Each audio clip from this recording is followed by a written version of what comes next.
This short tackles a stubborn stabilizer squeak in a mechanical keyboard with a clear, safe diagnostic approach. First, unplug the keyboard, ground yourself to avoid static, and inspect stabilizers under keycaps using a magnetic pickup.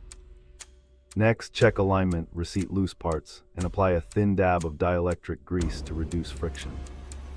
If a key sticks, remove the cap, test the switch, and verify PCB traces for debris before reassembly.